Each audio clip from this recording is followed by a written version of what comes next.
anak para sa Diyos.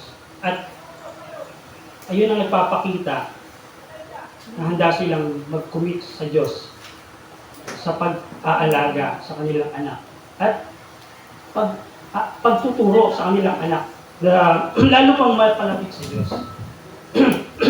Ang topic natin ngayon, sabi ko, dedication eh. Sabi ko, dapat hindi ako lumayo doon.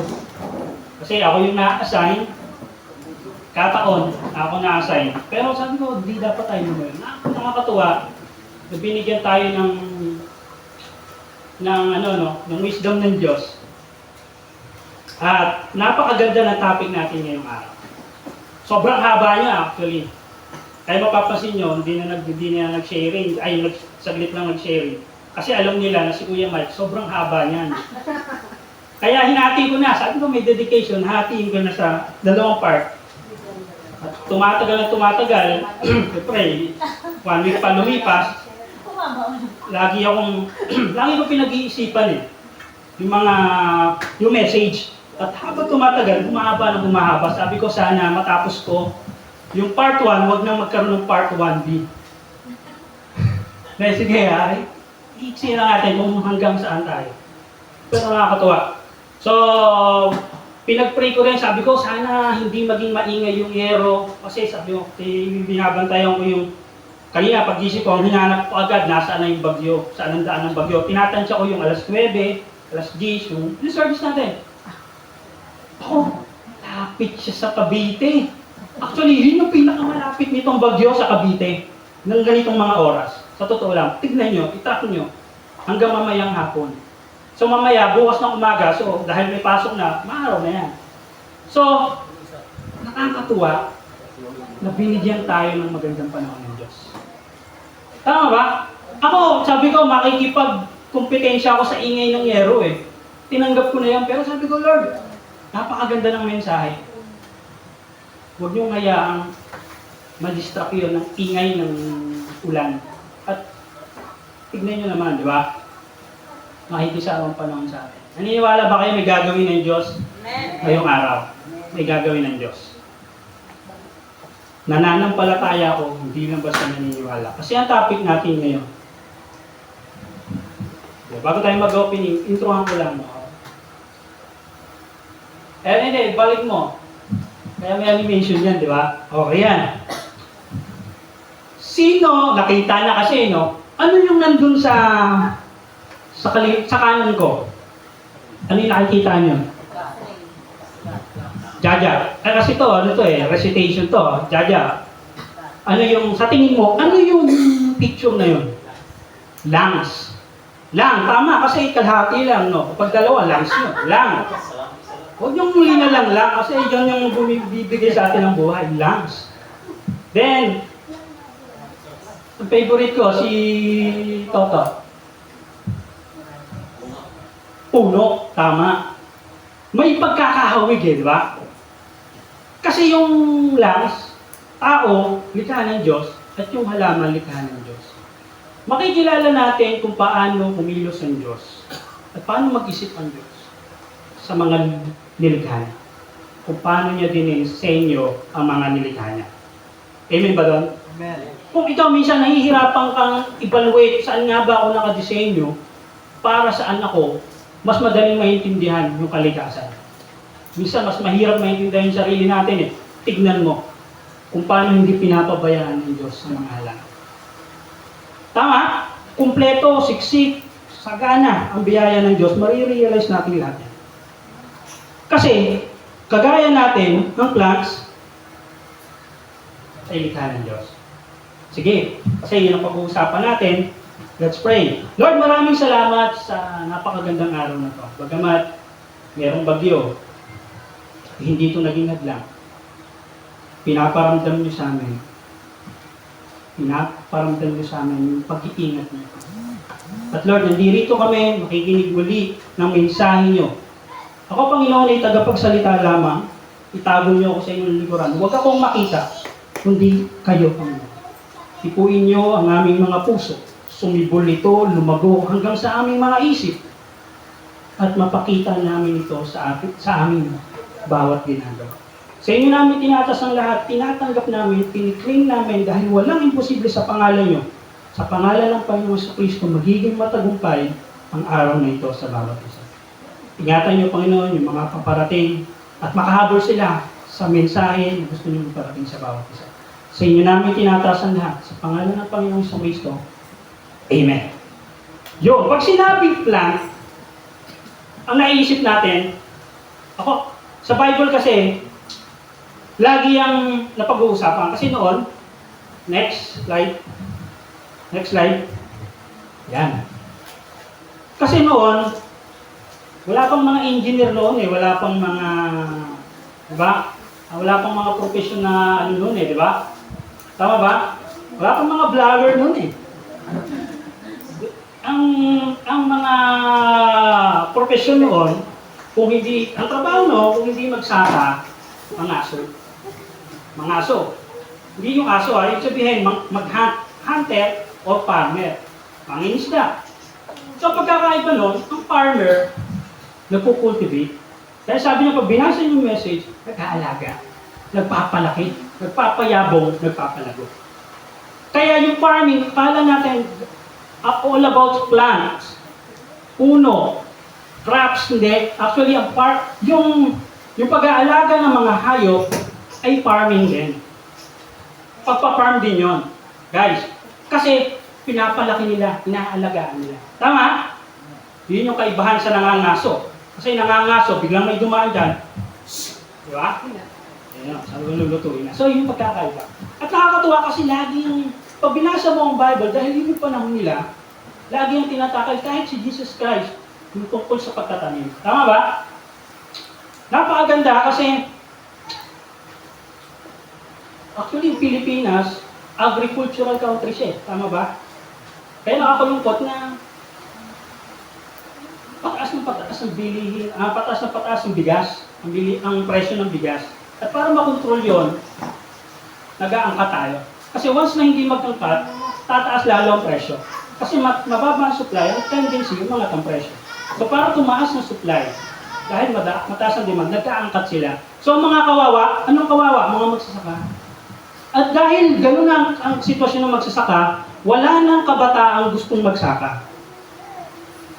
Pagtatanungin mo ng mga bata ngayon, gusto ko maging katulad ni Kuya Mike eh. Gusto ko yung mga ganyan tindigan eh. Gusto ko maging engineer, di ba? Kaya, pero bihira yung nangarap magsaka. Pero ito, nakakatuwa kasi, alam mo, kahit hindi ako magsasaka, sobrang galing. Sobrang nakakatuwa yung ginagawa ng Diyos. Pag naintindihan mo kung paano magpalago ng halaman. Handa na ba tayo maging plantitas? Okay, sige. Kaya nga, di ba? Kaya nga, para maging Pilipino ka, kasi sinasabi natin, kung ikaw, baga hindi sila naniniwalang Pilipino ka, sasabihin mo lang, lumaki ako sa farm. Di ba? So, ayun, wala naka-gets. Kasi gano'n eh, di ba? Para maging mukhang Pilipino ka, lumaki tayo sa farm. Sige. Sige, kasi ang title ng topic talaga natin, next slide. Yan, guys! Tanim. Sana tumanim to sa ating mga puso. Bibilisan ko lang. Tanim. At ang goal kung bakit ka nagtatanim, tignan nyo maigi. Tignan nyo maigi. Huwag kayong tumingin sa akin, tignan nyo maigi yung word na tanim. Next slide. Ang goal mo, kumani. Tama ba? Kaya ka nagtatanim kasi umaasa kang may aanihin. At hahatiin natin sa dalawang part yan. Ang unang part na pag-uusapan natin ngayon is about, next slide, elements. Yun yung natin ng elements. Mga elements na kailangan natin para tayo ay lumago. So, bibilisan ko na. Kasi record nyo kasi baka hindi nyo may sulat eh. Sige. Sige, next slide. Pakita natin, ano makikita natin yung halaman. Ay, yung life cycle, tama? Makikita nyo, nagsimula yung buto. Tapos, sumibol. Yang. Diba? Tapos, nag-mature. Lumago siya. After ng lumago, mamumulaklak yan. Tapos yung bulaklak, magiging bunga, mamumunga siya. At yung bunga, may buto. So, yun yung life cycle ng plant, ng puno. Guys,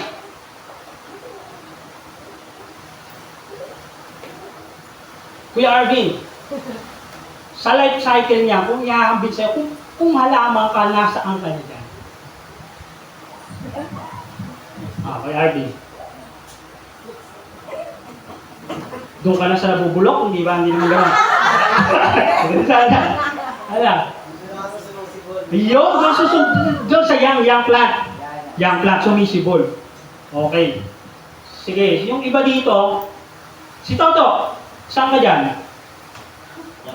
Young plant. Parang ayaw nilang maging matanda eh, no?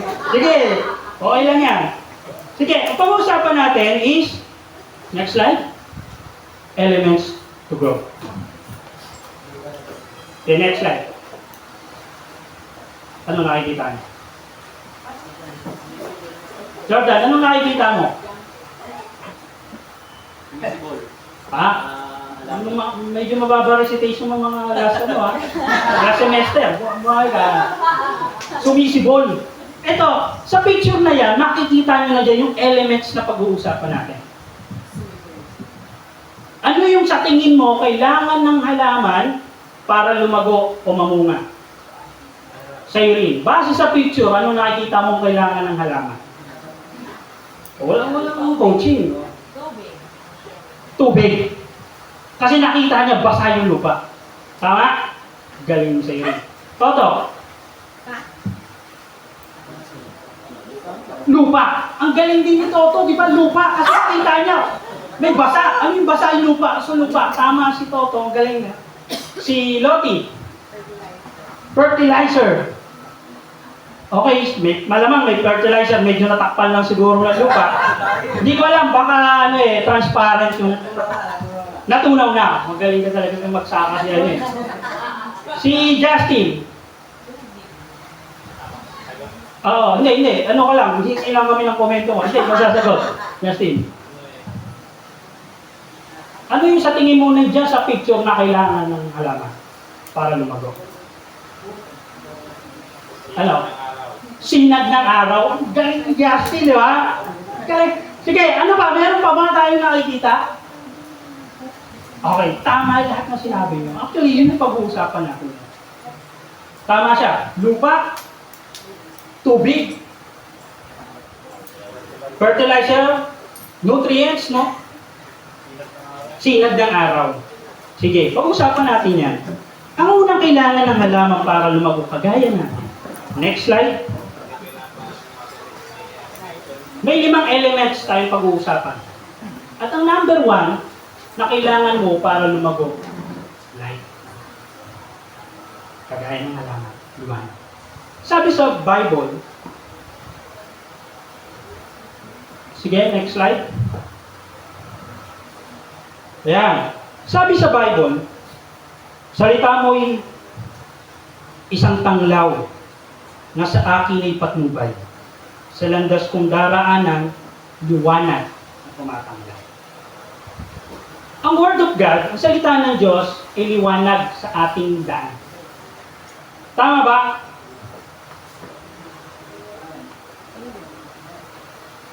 Kailangan natin ng liwanag. Kasi yung Bible, sige, next slide. Ano rin representa ng liwanag? God's Word. Salita ng Diyos. Kasi, next slide. Tama. Yung Bible, may kanta ako niyang kapitulo di ba? Pakinggan nyo, nasa Spotify yun eh. So, ang Biblia, manual ng buhay natin. Totoo yun. Kung bumili ka ng gamit, may manual yan. Bumili ka ng motorsiklo, ako, may motor ako, may rider ako. Ang problema ko, hindi ko nababasa yung manual. So, lately, nabasa ko siya, may mga mali akong nagawa, so ngayon kinokorek ko na. Kasi pag hindi mo sinunod yung manual, madedestroy yung purpose mo, yung buhay mo. Tama? Kaya kailangan natin ng salita ng Diyos. Kasi salita ng Diyos, ano? Next slide. Sabi ng Meralco, sa Meralco, liliwanag ang buhay. Tama? Pero nung mga nakaraan, dumidilim ang paningin ko. Kasi tumataas ang tumataas ang kuryente. Kahapon nakita ko, mas siya yung pinakamataas. Grabe. Maliwanag, nabasa ko, pero habang papapikitak eh, dumidilim. Kasi hindi totoo yan, hindi totoo sinasabi ko, may liwanag ang buhay. Kasi ang totoo, next slide. Next slide. Yan ang totoo. Sa Diyos, may liwanag ang buhay. Amen ba? Kasi ang Biblia, libro ng katotohanan, marami tayong hindi nalalaman. Akala natin totoo, pero hindi totoo. Minsan masakit ang katotohanan. Pero yun yung magbibigay ng kaliwanagan sa atin. Tama ba? At hindi nang basta may liwanag ang buhay sa Diyos. Makulay ang buhay sa Diyos. Dahil may liwanag na nagmumula sa Diyos, makulay ang buhay ng tinatamaan ng liwanag na yan. Tama ba? Sino dito parang hindi na ganun kasigla, kakulay ang buhay ko? May ganun ba dito? Meron ba?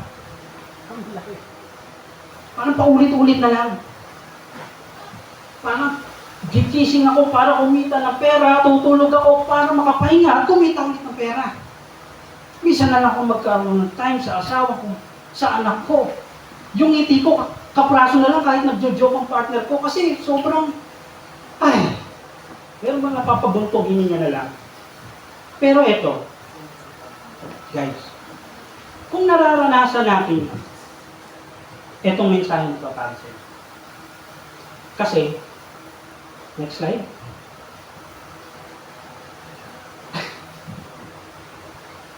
Kasi yung liwanag, yun yung dahilan kung bakit meron. In-eksperimento to ng kakaibigan kong Isaac Newton, medyo lang. Kumuha siya ng prism na transparent, pinatama niya yung white light, yan, white light, puting ilaw, katulad ng sinag na ano. Then nung tumama siya, nag-expand. Lumabas yung rainbow. Yun ang dahilan, kaya after rain, pagkatapos ng ulan, lumalabas yung rainbow. Kasi yung moisture sa taas, tumatama yung liwanag, nag-expand. Tama? Kaya kung first time na umulan ng panahon ni Noah, yun din yung first time na magpakita ng rainbow. Kasi yun yung first time nagkaroon ng moisture sa himpapawid eh. Kaya totoo sinasabi ng Bible. Ito ang katotohanan. Walang eksaktong kulay ang lahat ng makikita natin.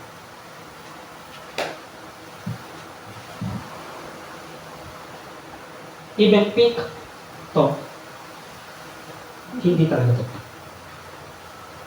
Pag pinatay mo ang ilaw, liwanag pa rin kasi liwanag pa rin. Nagbabago ang kulay. At pag sobrang dilim na, nagiging kulay itim na. Tama? Kasi wala nang talaga eksaktong kulay yung mga nakikita natin. Nagkataon lang na may tumatamang liwanag dyan. At dahil may tumamang liwanag, may bumabalik sa'yo. At yung bumabalik na yun, yung nakikita mo. Physics. Next slide. Yan yung rason. Yung white light, pag tumama sa object, wala may kulay-pulang object, tumama, inabsorb niya yung ibang kulay. Ang ibinalik niya lang, pula. Kaya pula yung nakikita mo. Let's say, anong kulay ito? Ang hirap, dilaw. May ibig sabi bang pula? Baka Hindi ko alam kung paano nagre-reflect sa ito. Pero, guys, ang kulay ay dulot lang ng reflection.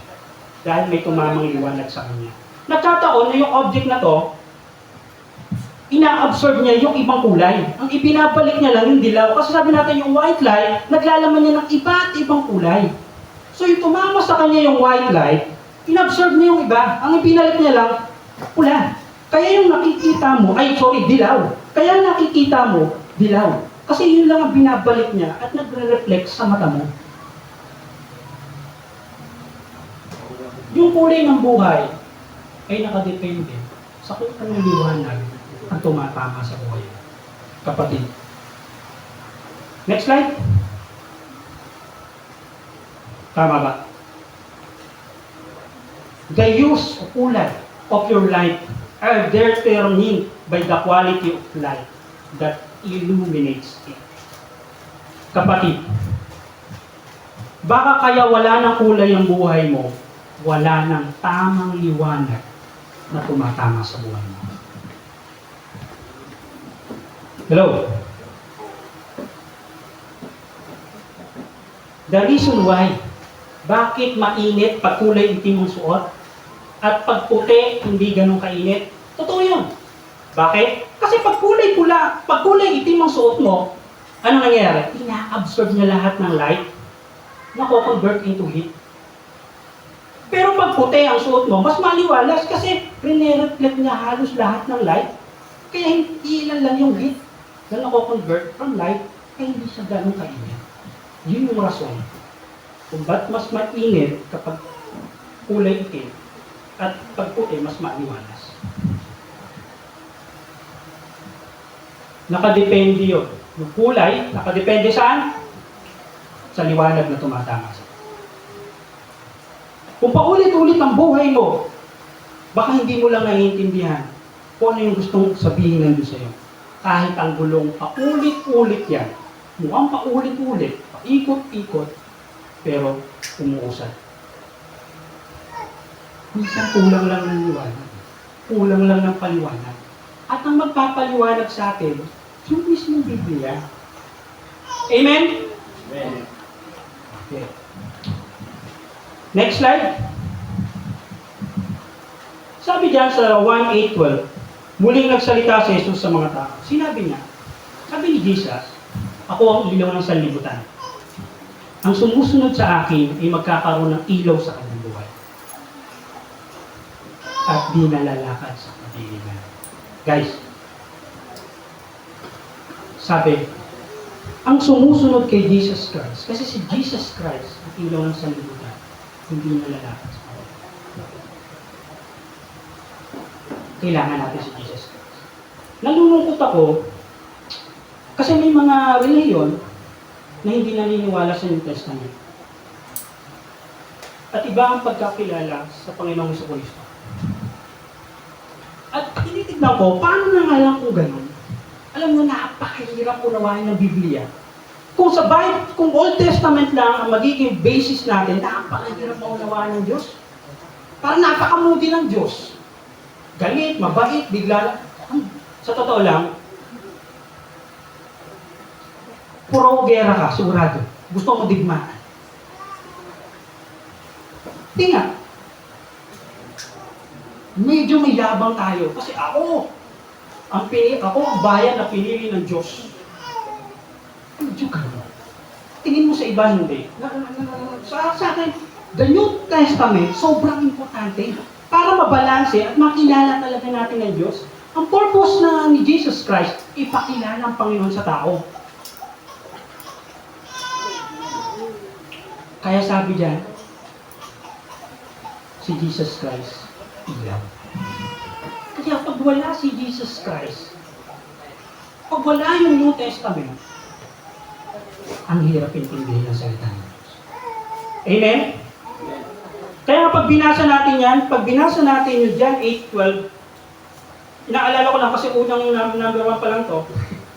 Pag pinaaga natin yan, mayroong diyang kwento na, yung John 8:12 na yan, pag binasa mo yung umpisa niya, yung unang verse na, nagtuturo si Jesus Christ sa mga tao. May lumapit na mga tagapagturo ng putusan at challenge si Jesus Christ. Dala-dala nila yung nahuli nilang nangangalo niya. Sabi, Guro, nahuli namin to sa akto nangangalon niya. Sabi sa kautusan ni Moises, pag ganyang nagkasala ng pangalong-alon niya, babatuhin yan hanggang sa mamatay. Sabi, sa kasulatan. Sa Old Testament, kahit basahin natin. Di ba? Kailangan, naalala ko nung nakarami nabasa tayong ganyan eh. Yung pasaway na bata, kailangan pa babatuhin hanggang sa mamatay. Sa Old Testament eh. Sabi ni Jesus Christ. At sumusulat si Jesus Christ sa lupa eh. Ang kulit. Sabi, sige, Kung sino ang hindi nagkasala, siya unang bumato. Wala kahit isang bumato. Kasi bakit? Yung mga Pariseo na yun, yung mga magaling sa kautusan, nakaangkla sa lumang tipan. Di ba sinasabing mali ang lumang tipan? Pero mas naging maliwanag to, gawa ng Panginoon sa Kristo. Napaka-galing eh. Tingnan mo, ganun ang pag-ibig ng Diyos. Sabi niya, sige, kung sino ang hindi nagkasala kailanman, siya unang bumato. Nagpalisan sila. Kasi sino man malinis? Di ba? Tapos, nung si Jesus Christ na lang, sabi niya, hindi rin kita babatuhin. Kahit yung walang kasalanan, na qualified bumato, hindi bumato, paano pa kaya? Ganun yung turo ni Yesu Kristo. Ganun kaliwanag. Tama? Kaya sabi sa Bible, si Jesus Christ ang liwanag. Kasi kung wala si Jesus Christ, wala mga araw Jesus Christ sa buhay natin, madilim ang buhay natin. Next slide. Guys, ano nakikita natin? Sino ba hindi ko natatawa? Si Pogi ito, may laging siguro itong artista. Anong pangalan sa nakalimuran? Yung Pogi. Ano pangalan? Makne. Hindi. Parang naging artistahin to Sige. Ano yung nakikita mo sa picture? Ano nakikita mo? Picture.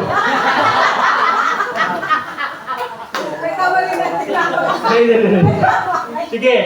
Parang bintana. Yan, bintana. Tama, bintana siya na may upuan. Tama. Actually, siguro kulang ako ng liwanag. Pag tinignan mo siya, parang ayos doon, maganda tumambay doon. Okay yun. Biruin mo, nasa tapat ka ng bintana at ang ganda-ganda ng view. Ang sarap mag-aral doon. Ang ginhawa siguro doon ako magtatrabaho, work from home. Di ba? Ang ganda doon. Akala lang natin.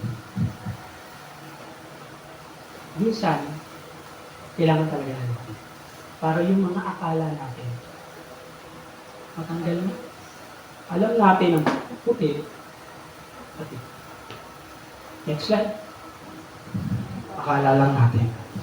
Pero ang gulo-gulo na pala. Maraming tao ganyan. Akala nila okay pa buhay nila. Masaya pa. Okay pa.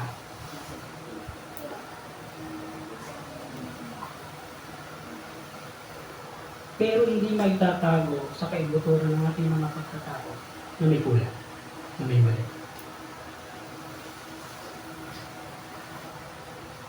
At ang magbibigay ng kaliwanagan, bakit mo nararamdaman yun?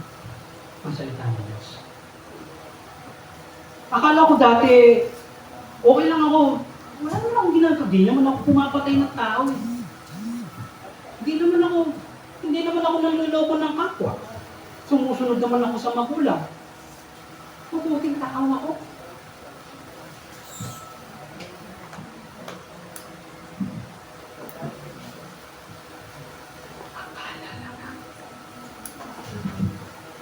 Akala lang natin ng mabuting tao talaga. Kasi, hindi pa natin nababasa. Kapag hindi pa na ang tao hindi nababasa, akala nila okay sila. Akala nila mabuti sila. Kailangan ng paliwanag. Tama ba? Kasi pupunta tayo sa susunod kung bakit kailangan mo ng liwanag. Kasi, next slide.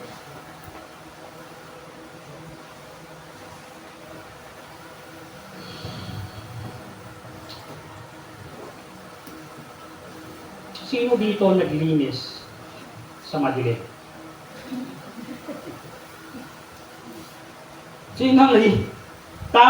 Sino dito naglinis ng motor sa madilim? Diba? Walang naglilinis sa madilim. Hanggat maaari, maliwanag. Sobrang liwanag. Tama? Para makita mo yung dumi. Guys! Hello? Next slide. Sabi sa 1:4:14,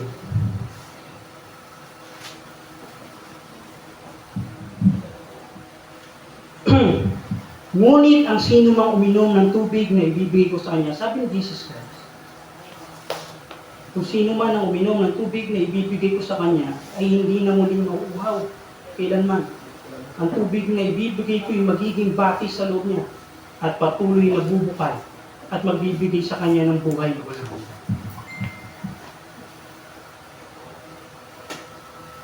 Next slide.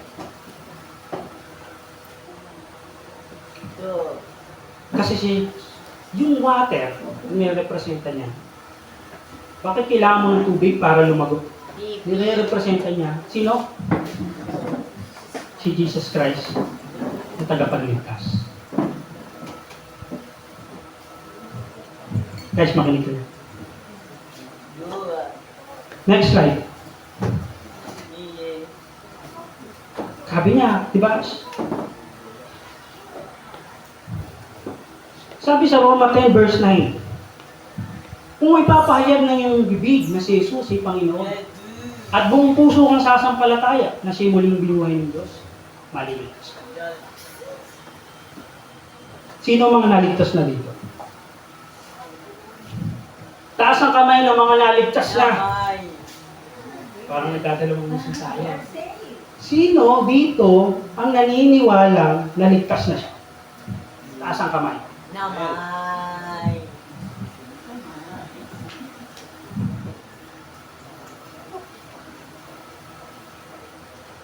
Alam niyo ba? Pag tinanggap natin ang Panginoon sa Kristo, magkakaroon tayo ng banal na Spirit. Next slide niya. Sabi sa John 7:37 to 39. Tumayo si Jesus at nagsalita ng malakas. Kayong mga nauuhaw ay lumapit sa akin at uminom. Ang sumasampalataya sa akin, ayon sa sinasabi ng kasulatan, mula sa kanyang puso, tanggapin mo daw ng buong puso, mula sa kanyang puso ay dadaloy ang tubig na magbibigay buhay. Ang tinutukoy niya ay ang Espiritong tatanggapin ng mga sumasampalataya sa kanya. Kung tinanggap mo ang Panginoong Kristo, pag tinanggap natin ang Panginoong Kristo, merong Espiritu. May banal na Espiritu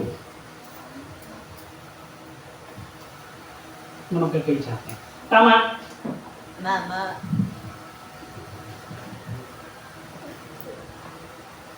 Ang daming tumanggap sa Panginoong Kristo. Ang daming tumatanggap sa Panginoong Kristo. Gaano ba kasimple, Kuya Mike, yung magsabi ako, sabihin mo, isabihin ng iyong bibig. At kaso, meron kasunod eh. Maniwala ka ng buong puso.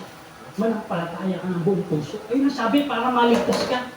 Maraming tumatanggap. Pero hindi nananampalataya ng buong puso. Maraming nagsasabi, tinatanggap kita, Panginoon sa Kristo sa buhay ko. Umiiyak pa nga eh.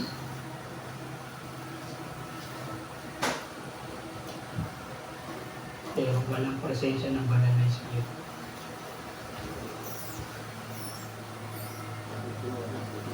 Kung tinanggap talaga natin ang Panginoong si Kristo,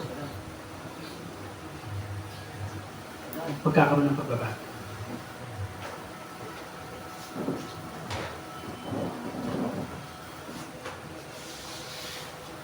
Ngayon, it's time na mag-reflect tayo. Tinanggap ko ba ang Panginoong si Kristo? O kasi, may mapapala kasi ako eh. Sino bang may ayaw ng kaligtasan? Diba? So, tatanggapin mo na lang. Tinanggap ko ba ng buong puso? Ang hirap-hirap tanggapin. Hindi madaling tanggapin ang Panginoong Kristo kahit alam mong nasa Kanya ang kaligtasan kung hindi mo naiintindihang makasalanan ka, kapatid. Amen.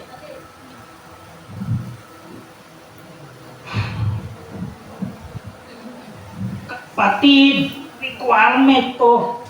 Kasi si Jesus Christ pumunta para sa mga makasalanan.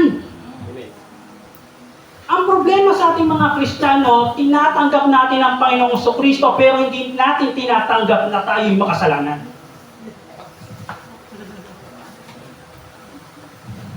Kaya sabi ko, akala mo okay na, akala mo mabait ka, mabuti kang tao eh. Nagmamano ako sa magulang ko pag umuwi. Wala nga akong kaaway na kaibigan. Lahat pinakikisamahan ko eh. Hindi ako naluloko ng kapwa. Mahirap tanggapin kapag yun ang pagkakaintindi mo sa sarili mo na mabuti ka, wala kang kasalanan, hindi ka madumi.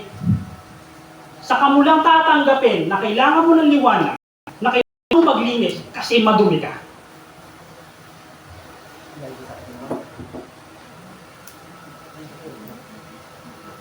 At doon ko naintindihan. Kaya pala tayo umiyak. Kapag na-realize natin, hindi ko deserve ito. Bakit nasa akin? Napakabuti ng Diyos. Hindi ko deserve ang kaligtasan. Hindi ko deserve ang pag-ibig. Kasi makasalanan ako. Madumi ako. Nag-iisip ako ng masama sa kapwa. Ang yabang-yabang ko. Ang dami ko sinasabi. Saka natin maiintindihan na kailangan natin ng tubig pag naintindihan natin madumi tayo.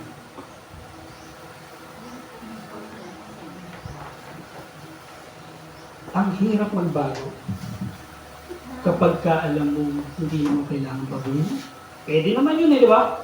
Pwede yun. Pero nabasa mo sa Bible. Masama pala. Pero sabi mo, pwede yun. Hindi naman masama yun eh. Hanggat di na natin naiintindihan kung ano ang mga kailangan natin baguhin, hindi natin naiintindihan na madumi tayo. Katulad ng kwarto, kailangan linisin, kailangan ayusin, hindi natin matatanggap ang paglilinis ng Panginoon sa Kristo. Amen ba yun? Amen. Hello? Hello? Pwede bang, tayo tayo? Ano lang? Kuya Jordan, kahit gitara lang na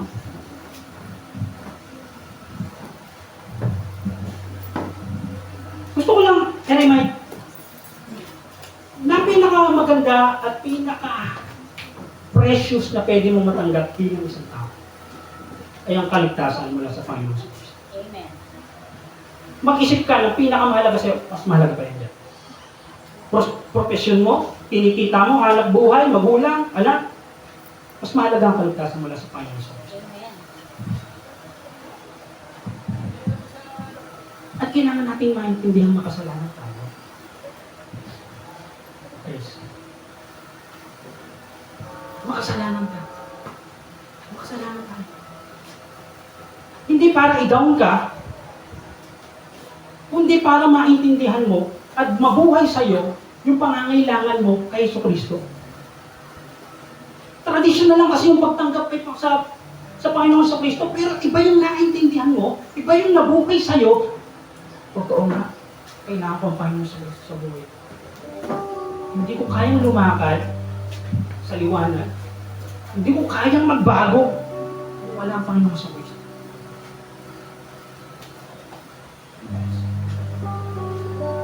Ako nga, pansin nyo, nakatakin na ako ngayon. Nakatakin na ako kasi pumapait na eh, di ba? Pero naiintindihan ko na kapag ang ginagawa mo, inalay mo sa Diyos, kaya mo gawin. Kaya inaalok ako ng rice, sabi ko, kasi pakiramdam ko, kapag kinain ko yung rice na yan, ang sinusukay ko ang Diyos. Kasi sinabi ko sa Lord, Lord, hindi ako kakain ng rice for 40 days. Ang hirap magbago kapag naka-angkla yung pagbabago mo sa sarili mo lang. At ang hirap magbago kung hindi mo muna i-accept na may kailangan kang baguhin sa buhay mo. At guys, hindi mo mabago kung hindi mo tatanggapin ang Panginoon. Lahat tayo mamamatay. Lahat tayo mawawala. Kahit ang pinakamahal mo, mawawala yan. Kahit tao yan, material na bagay yan. Kaya nandito ang Panginoong Jesucristo kasi alam ng Panginoon na inaalala mo yung mga bagay na yan. Gusto ng Panginoon, tanggalin mo na yung mga alalahanin na yan, tanggapin mo ako kasi may buhay na walang hanggan. Kasi kapag nabuhay sa isip, sa puso mo na may buhay na walang hanggan, nananampalataya ka doon, mawawala ang mga alalahanin mo dito sa mundo. Kaya puro tayo alalahanin kasi hindi buhay sa atin yung salitang buhay na walang hanggan. This time, Bubuhayin natin.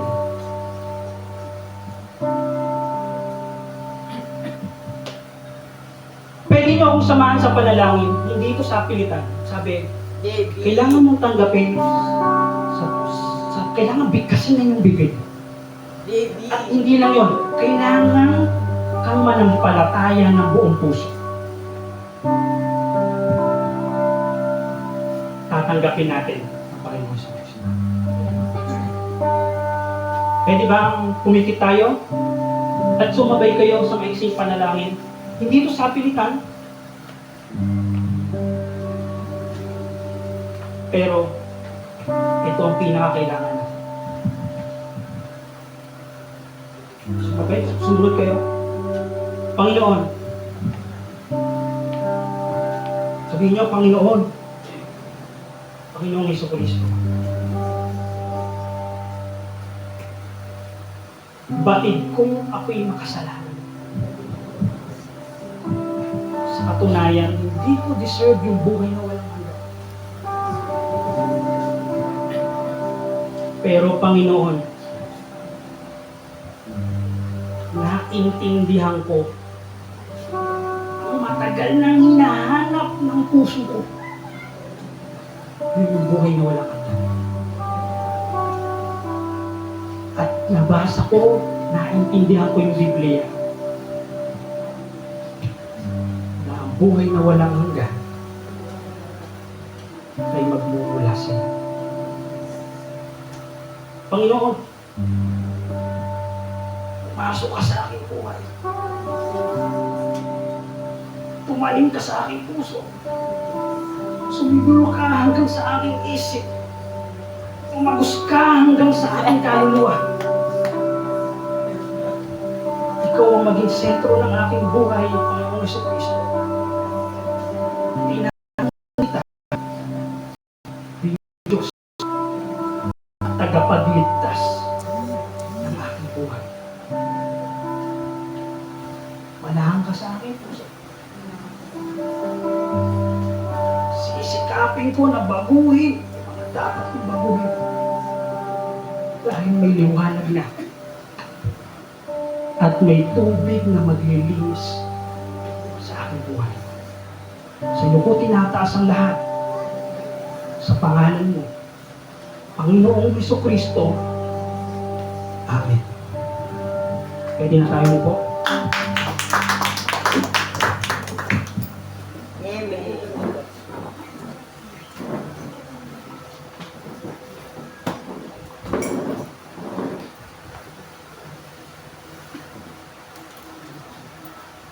Kaya lately, sobrang na-appreciate ko yung Bible. Kasi yung sinasabi ng Diyos na pumuntas ang Panginoong Jesucristo, bumaba sa lupa para sa mga kapsa.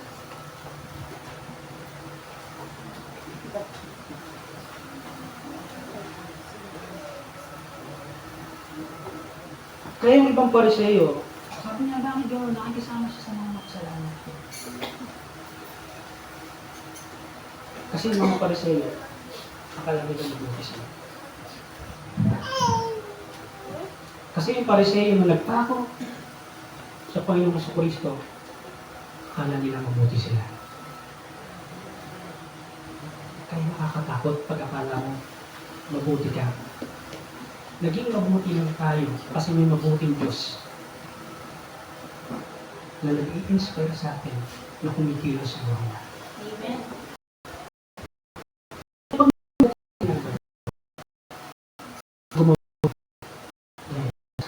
Kasi ang Diyos inspire sa atin para gumawa. Amen? Amen. Sige, bago pa tayo mag-iyakan dahil mahaba-haba to ang oras natin. Sige, okay. Next slide. Ang pangatlo,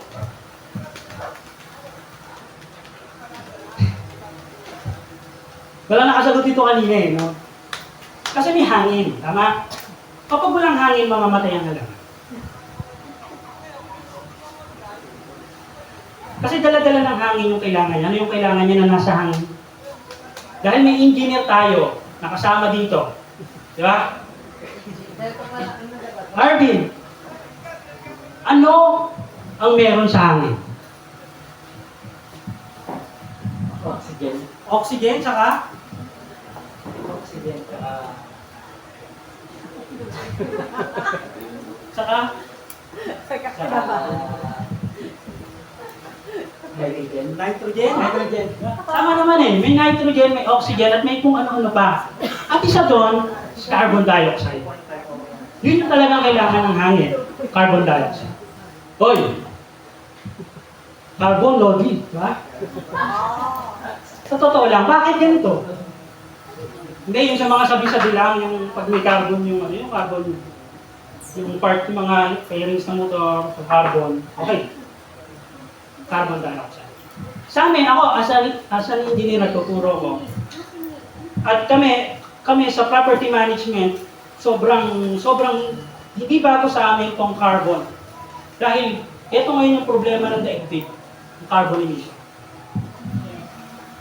Yan ang rason kung bakit next slide, may climate change. The major reason bakit may nakaraan sobrang init, ang Maragondon, sikat na sikat kasi nagkaroon siya ng 50 degrees Celsius index, di ba? Sobrang init. Habang naghahalo-halo tayo doon, 50 degrees Celsius ang Maragondon. Painit ng painit. Umiinit ang mundo, kaya kapag bumagyo, sobrang lakas din. Kasi sobrang naiiga ang tubig, umaangat sa himpapawid, pag bumagsak yan, sobrang dami din. So hindi na balanse. Yan tinatawag na climate change. Kasi umiinit ang mundo. At ang major reason is yung carbon emission. Ano ba yung carbon dioxide? Next slide. Ito yung kine-create ng mga pabrikang nagsusunog ng fuel, ng mga plantang nagsusunog ng coal, ng fuel, ng mga sasakyan. Kaya may emission testing. Kasi kailangan hindi ganun kalaki yung nabubugang mong carbon sa atmosphere. Ano pa? Tao. Kasi ang ini-inhale mo, oxygen yan. Pero ang binubuga mo, carbon dioxide. Kaya yung mga napapanood natin na pwede kang nasa ilalim ka ng tubig, na yung binuga mo, siya rin i-inhale mo, hindi pwede yun. Kasi ang ibubuga mo, carbon dioxide, ang i-inhale mo, oxygen. So kailangan mahiwalay muna yung carbon doon sa oxygen. Pero imposible yun kung nandun ka lang sa ilalim ng tubig. Guys, ganun siya. Tayong mga tao, parami ng parami, yung carbon dioxide na binubuga ng tao. Parami ng parami ang sasakyan, parami ng parami ang pabrika, pero paunti ng paunti, ha? Halaman. Na kumukonsumo ng carbon dioxide. Yun ang dahilan bakit may climate change. Kaya ang tawag ko dyan, bad gas. Bad gas yan, hindi maganda. Pag sinabing carbon emission, pag sinabing carbon dioxide, negative. Kaya ang init-init. Gawa niya. Next slide. Papaliwanag ko pa ba ito yung greenhouse effect? Bakit nagkakaroon ng climate change because of carbon dioxide? Kasi yung carbon dioxide, siya yung gas na yung sinag ng araw, pag tumama sa kanya, i-absorb niya. Tapos i-emit niya sa earth. Hindi niya rin reflect. Yun yung greenhouse gases. Isa sa pinakamalaking greenhouse gases natin, pinakamadami, carbon dioxide. So dahil yung radiation ng araw, ina-absorb niya, tapos ini-emit niya sa kalupaan, kung nasaan siya, ang tendency, mainitan yung earth. Hindi niya rin reflect papalik sa outer space. So umiinit ang mundo, kung dumadami sila. Kaya sabi ko, bad gas yan. Ano ba yung gas na yan? Di ba? Next. Yan. Kasi, carbon dioxide, sabi ko, represents trial synthesis.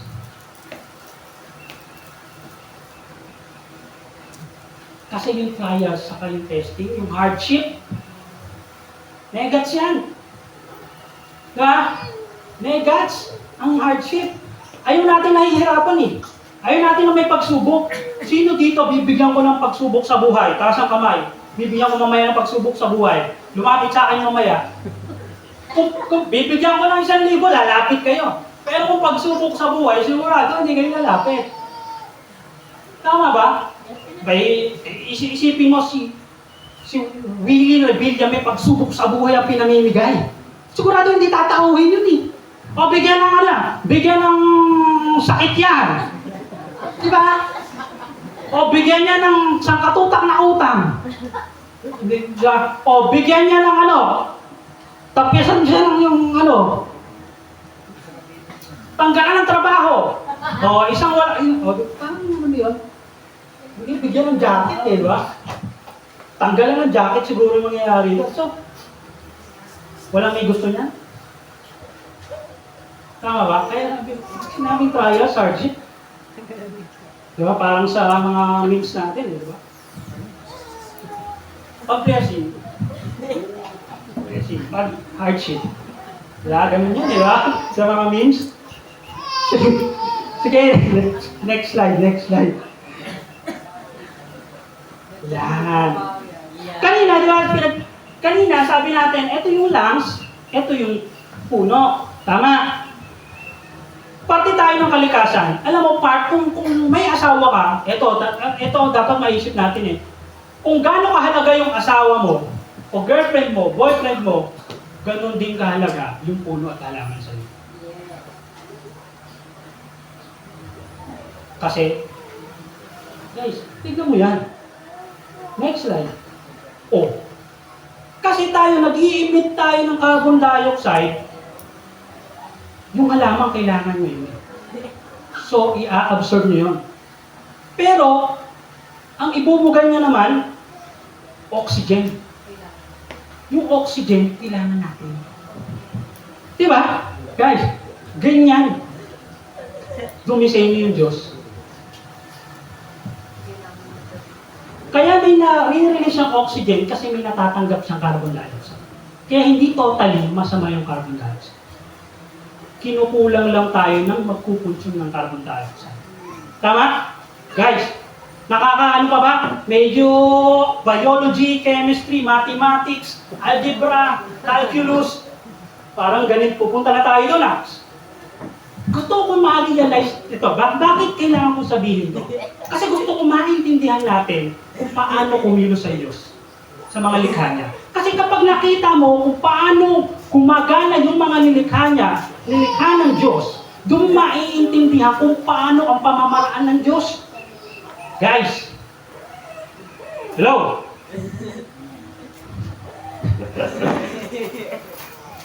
Maganda to. Sige, kung oras na natin tapusin, mamaya pwede rin naman. Sige. Siguro kahit hanggang carbon dioxide lang siguro tayo, no? Next slide. Carbon dioxide. Di ba kanina sabi, kailangan ng water, kailangan ng carbon dioxide, kailangan ng light. Ayun ang pag-usapan natin kanina. Kasi totoo, kailangan yung mga yan para makapag-provide siya ng oxygen. At saka lang, mayroon pang kasama. Actually, yung oxygen, yun ang natira na binigay. Meron siyang kailangan. Kailangan niya ng food. Tama? Kailangan niya ng food para mabuhay. So, mabilis lang to. Next slide. Yun yung photosynthesis. Yung tubig, yung carbon dioxide, yung sinag, yung liwanag, yung light na tumatama sa halaman, kailangan niya lahat yun. Para mabuhay siya. Para lumago siya, para mabuhay siya. At yung mga yun, yung may photosynthesis na tinatawag, yun yung process kung saan yung mga yan natatransform sa oxygen. At meron pang isa. Alamin natin. Again. Tama? Carbon dioxide nakuha, water nakuha, tinamaan ang sinag ng araw, kaya magta-transform siya saan? Again. Okay, mabilis lang. Carbon dioxide, may 6 molecule ng carbon dioxide. Next slide.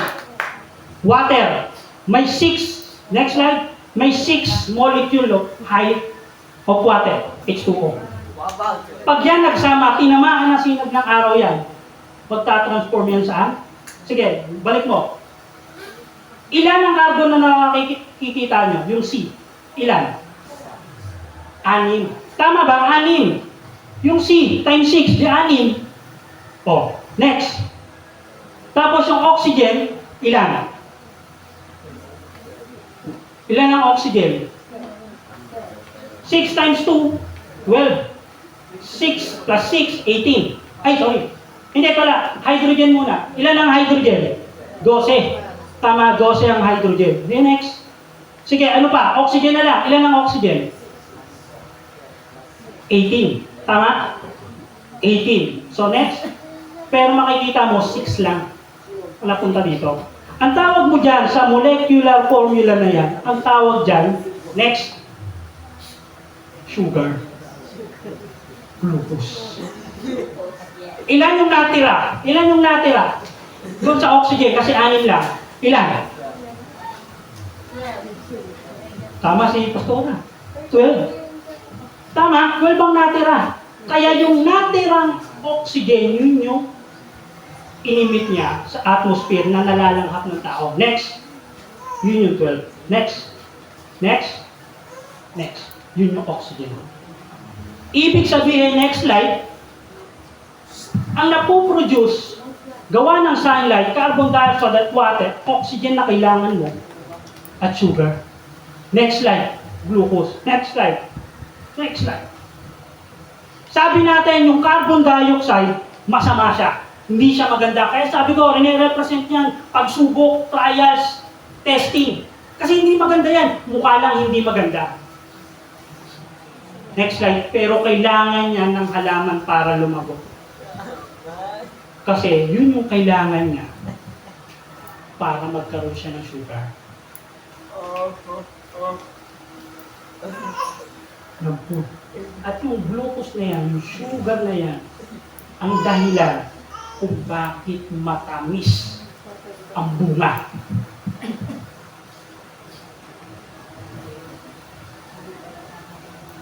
Sabihin mo sa katabi mo, kaya may pagsubok para tumamis ang bunga. Sabihin mo sa katabi mo, kaya may pagsubok para tumamis ang bunga.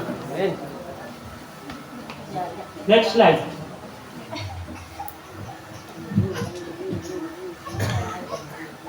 Sabi sa Santiago 1:2-3, mga kapatid, magalak kayo kapag kayo dumaranas ng iba't ibang uri ng pagsubok. Dapat niyong malaman na nagiging matatag ang inyong pananampalataya sa pamamagitan ng mga pagsubok. Next slide.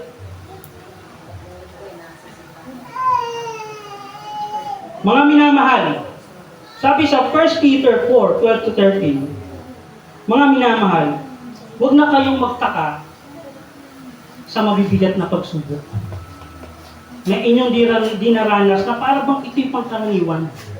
Sa halip, magalak kayo sa inyong pakikibahagi sa paghihirap ni Kristo upang maging lubos ang inyong kagalakan kapag nahayag na ang kanyang kaluwalhatian.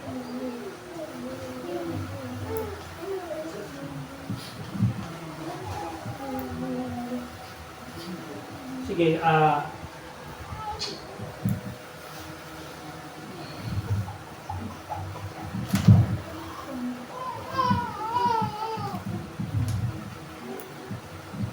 ngayon, ulitin ko, sino dito gusto ng pagsubok?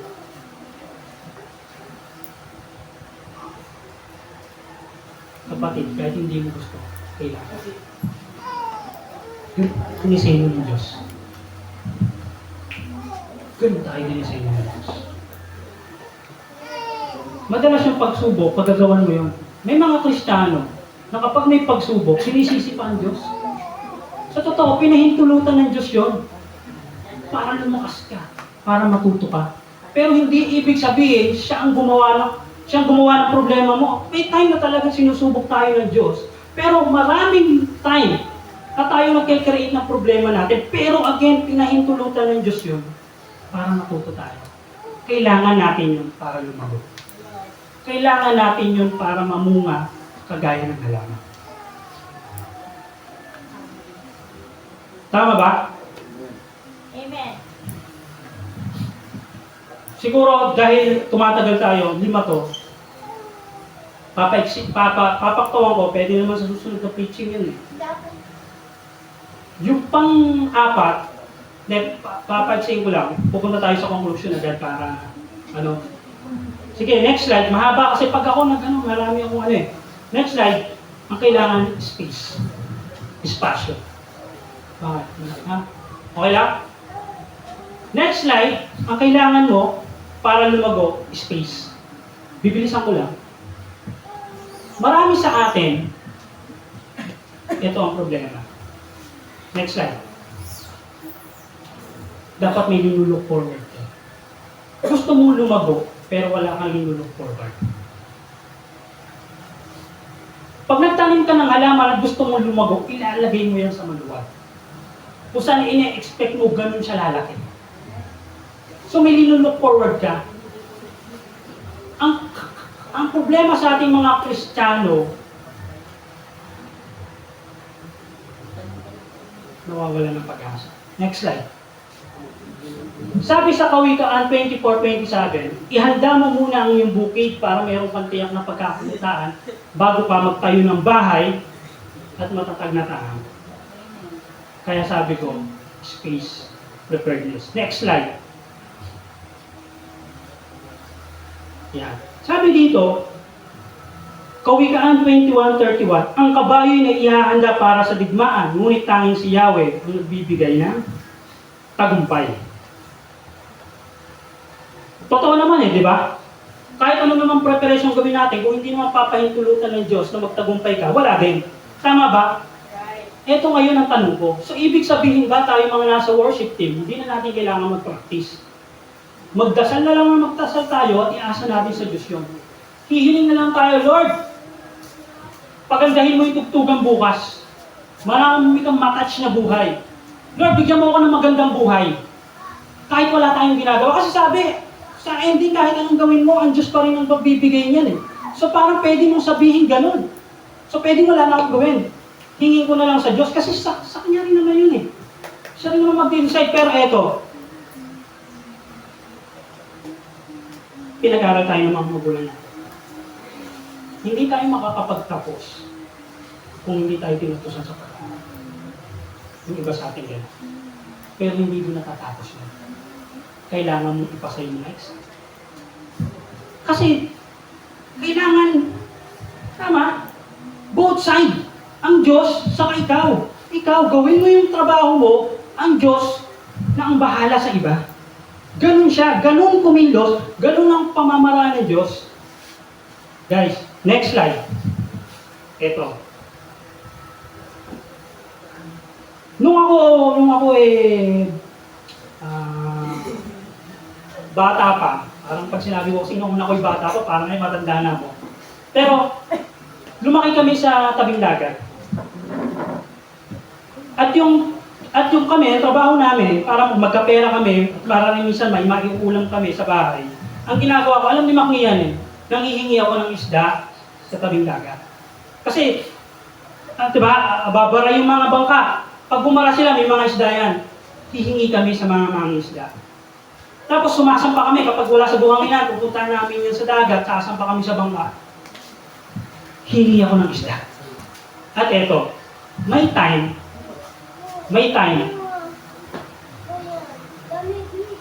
na sumampa ako sa bangka.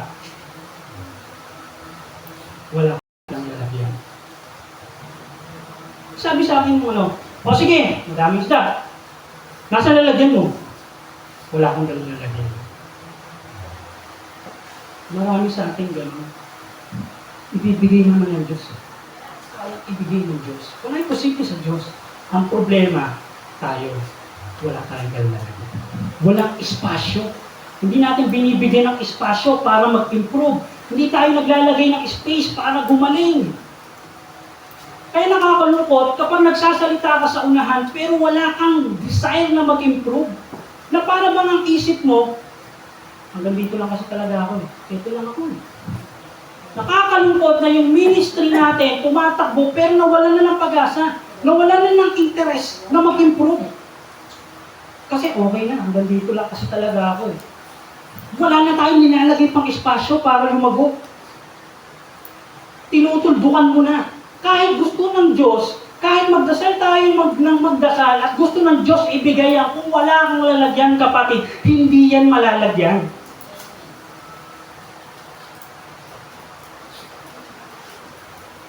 Sabihin mo, tapikin mo yung katabi mo, next time, magdala ka ng lalagyan.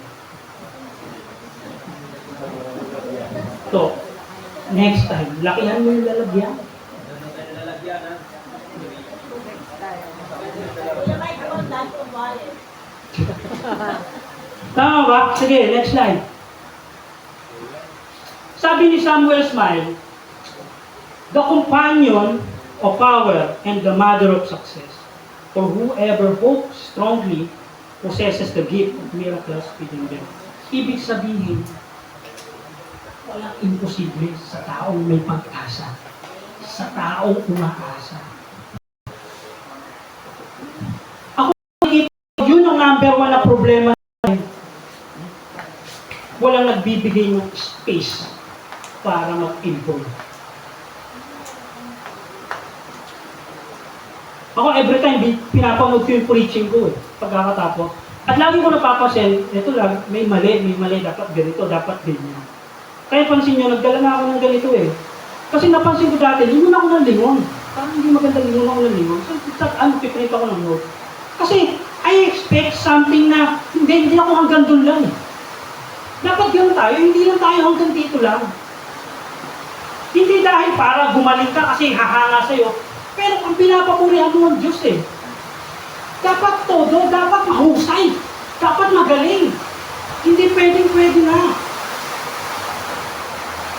Ang problema sa atin, nawala na tayo ng desire ng interest na matuto, na gumaling. Ngayon, I challenge lahat ng ministry o kahit sino sa atin na may kanya-kanyang profesyon, na may kanya-kanyang ginagawa, maglagay kayo ng oras para improve ang skills nyo. Maglagay kayo ng space sa buhay nyo para mas matuto tayo.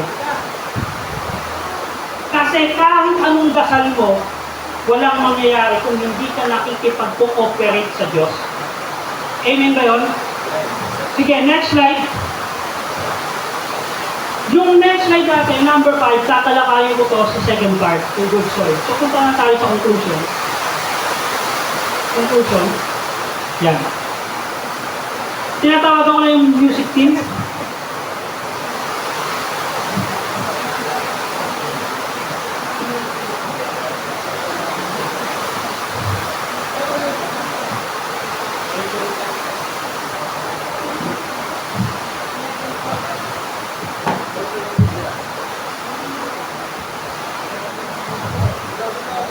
Sige.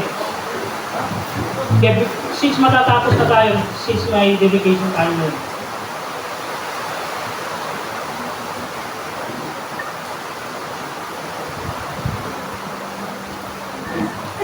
Pwede mong ibalik saglit. Yan. Gusto ko siyang tapusin sa ganito.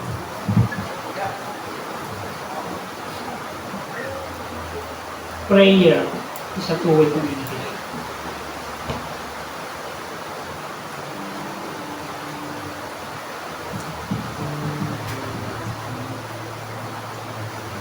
Yung good soil kasi, bigyan ko lang ng baka. Ang rin-representa nun, yung deep relationship sa Diyos. Ang rin-representa ng good soil, yung number 5, deep relationship sa Diyos.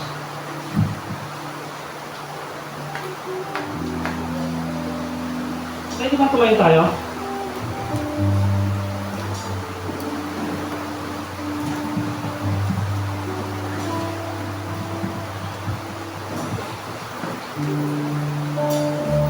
Marami sa atin nagsisimba.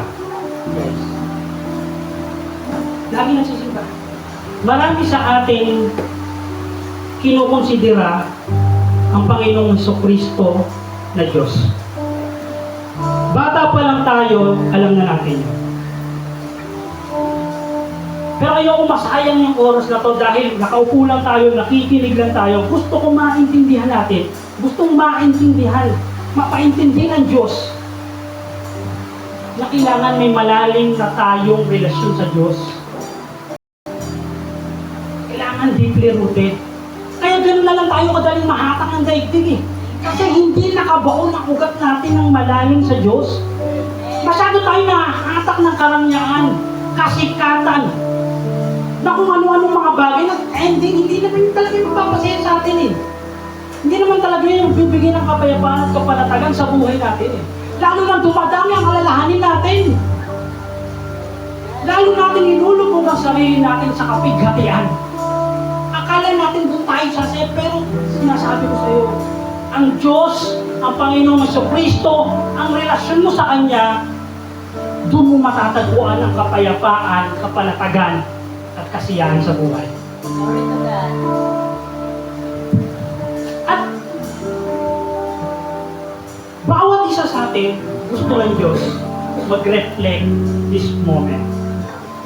May malalim ba akong relasyon sa Diyos?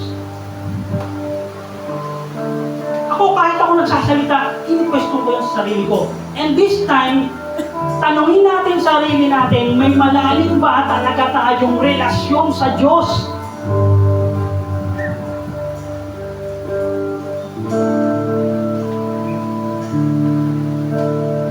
Yung sagot mo ngayon, yan yung sagot kung bakit may pabigat ang pinagdadaanan mo ngayon.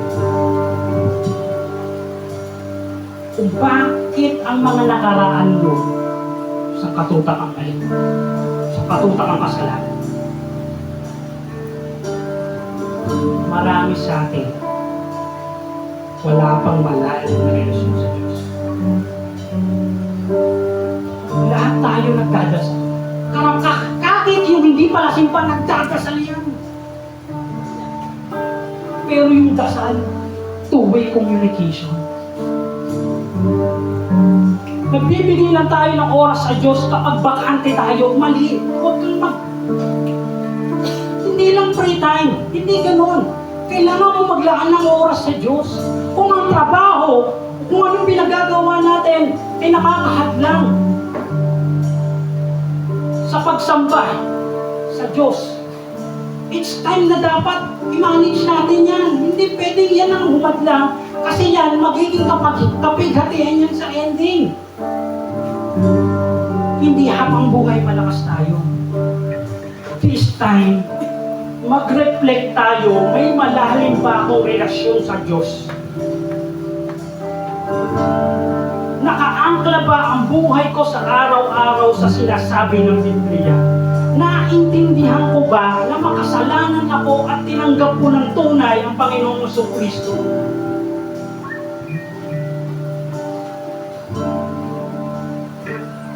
It's time. Kasi walang ibang paraan para lumago. Hindi magkaroon ng malalim na relasyon sa Diyos. Walang ibang paraan. Kapatid, gusto kong tapikin mo. Gusto kong akbayan mo yung katabi mo. Akbayan mo yung katabi mo. Guys, akbayan natin yung katabi natin. Sabihin nyo, walang ibang paraan para lumago kung hindi magkaroon ng malalim na relasyon sa Diyos.